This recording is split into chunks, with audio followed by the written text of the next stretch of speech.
Bienvenidos a cuandovuelvas.com. Este video se realizará con el fin de mostrar cómo se hace la parte del análisis sísmico, en este caso cortante dinámico e irregularidades, para la edificación. Para empezar con el cortante dinámico tenemos que ir a Display, Show Tables y tenemos que desplegar dos tablas, en este caso sería la de Base Reactions para poder hallar la masa y el cortante basal de la edificación. Y por otro lado tenemos que ir a la de Modal Information más Participating Radius y ahí tenemos la participación modal de la edificación. Teniendo en cuenta la tabla de Base Reactions, en este caso yo tuve en cuenta el peso propio aparte, entonces para hallar la masa de la edificación tengo que sumar la carga de FZ en muerta y la del peso propio. Para poder hallar el cortante basal tenemos que ir a la parte de FX y en la fuerza de FX ahí ese será el cortante basal que vamos a utilizar.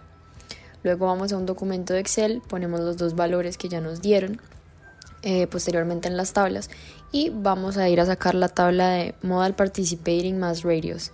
La copiamos y ya cuando la tengamos en Excel tenemos en cuenta que la sumatoria de X como la sumatoria de Y tiene que ser más del 90%. Entonces para este caso tenemos que ir a la sumatoria de UX, ver hasta qué punto da 90% y copiar esos dos valores en este caso. Y esos son los valores que se van a poner en la casilla de abajo. Se hace el mismo procedimiento para Y, se tiene en cuenta que da 92% en la tercera casilla y eso se ponen ahí para su respectivo análisis.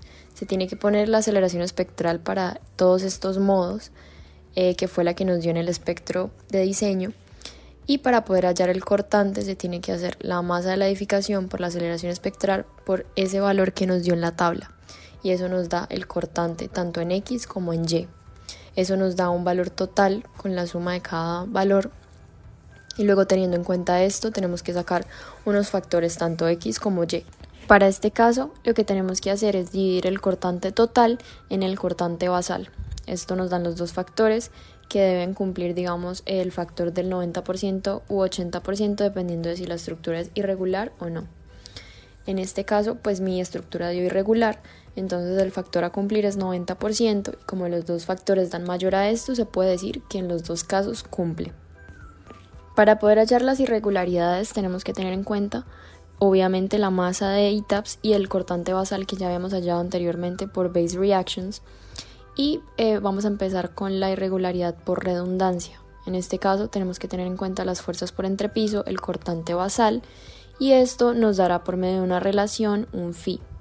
En este caso tenemos que tener en cuenta que la fuerza por entrepiso debe ser mayor al cortante basal por 0,35 para que dé un valor de 1. Para poder hallar las fuerzas tenemos que ir a Story Response Plots, Autolateral Loads to Stories, y allí se ven las fuerzas por cada entrepiso.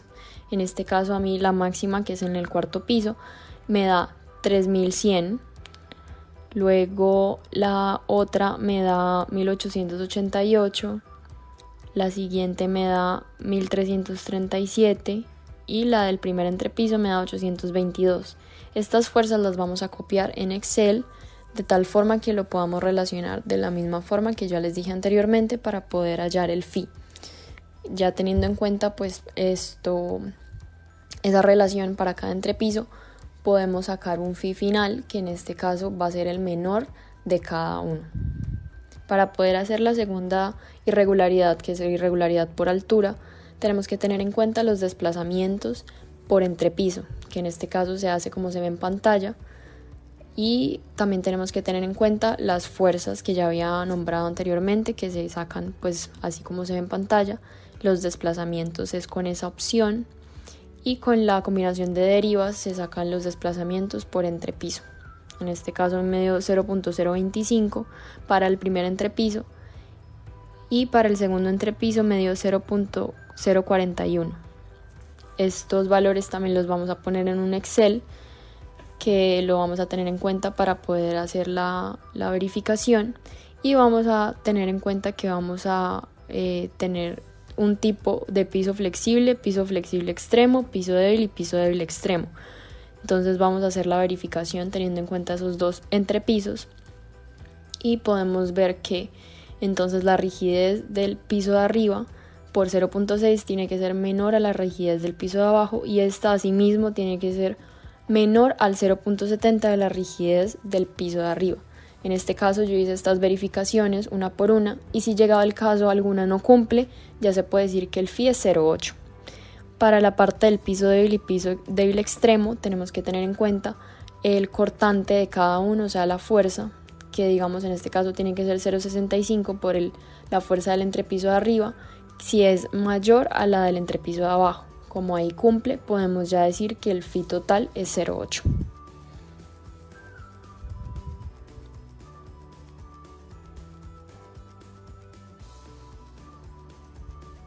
Teniendo en cuenta la siguiente verificación, que es por derivas, tenemos que ir a la parte de alguna combinación de derivas y tenemos en cuenta los desplazamientos de las esquinas de cada parte del entrepiso.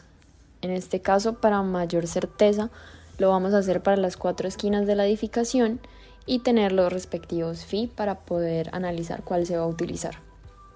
Entonces, teniendo estos desplazamientos, vamos a hacer la parte de irregularidad torsional o irregularidad torsional extrema para poder hallar el phi. Entonces se tienen que hacer las diferentes verificaciones que están en pantalla por medio de los desplazamientos que vamos a tener en cuenta, digamos por esquina, y si cumple o no cumple, pues nos da un phi que puede ser 0.8 o 0.9 para cada caso. Entonces, ya teniendo esto en cuenta, para mí el phi utilizado es 0.9 para poder hacer lo siguiente, que es cuando nos da irregularidad torsional o irregularidad torsional extrema.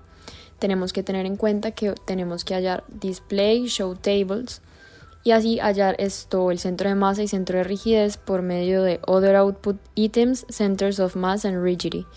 En este caso, ahí tenemos en cuenta, como se ve en pantalla, que nos da el centro de masa en X, centro de masa en Y también nos da los centros de rigidez. En este caso, pues a mí no me dio y hay otra forma de hacerlo, que es teniendo en cuenta la resta de los dos, que nos da un 5% de la longitud total, tanto de X como en Y, que eso es lo que vamos a utilizar para poder hallar unos momentos que tenemos que ponerle a la estructura.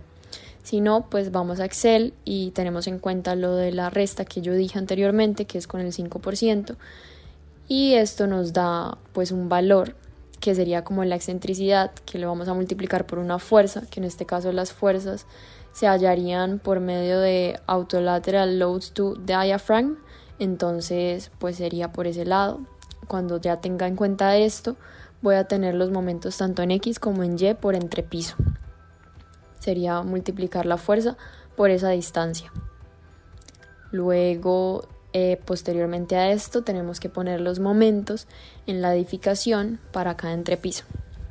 Entonces se haría por medio de, primero quitamos el candadito del modelo, vemos dónde está el centro de masa y le asignamos una joint load. En este caso sería una fuerza, sería un momento en Z y sería para la parte de Fx y Fy. La verdad, el signo del momento no importa porque el efecto es el mismo, pero se tiene que poner para los dos casos. Y teniendo en cuenta todos los valores de phi que nos dio para las irregularidades, podemos hacer el coeficiente de disipación R, que en este caso es 7, por el coeficiente de phi utilizado para la irregularidad por derivas, irregularidad por altura e irregularidad por redundancia.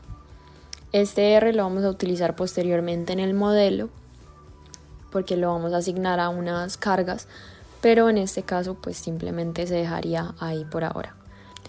Ya teniendo en cuenta esto, tenemos que definir unas cargas que en este caso las voy a llamar como X y Y, que van a ser también sísmicas y las voy a modificar porque tienen que ir con el espectro de diseño que ya hicimos. Se hace lo mismo que sería entonces para EX, pues simplemente X, se pone la aceleración espectral, igual se hace para Y, teniendo en cuenta los siguientes parámetros. Y vamos a Load Cases, Response Spectrum, tenemos que ponerle ahí la modificación que va response spectrum con el espectro que diseñamos, y el valor que nos da ahí lo dividimos sobre la R que nos dio, que es el coeficiente de disipación. Esto se hace también para EX, y ya teniendo en cuenta esto, podríamos posteriormente hacer las combinaciones de carga que nos faltan para poder hacer la envolvente. Entonces vamos a Load Combinations y se crean estos casos, que sería 0.9D menos 1 por EX y viceversa, para poder tener ya los casos que nos faltan.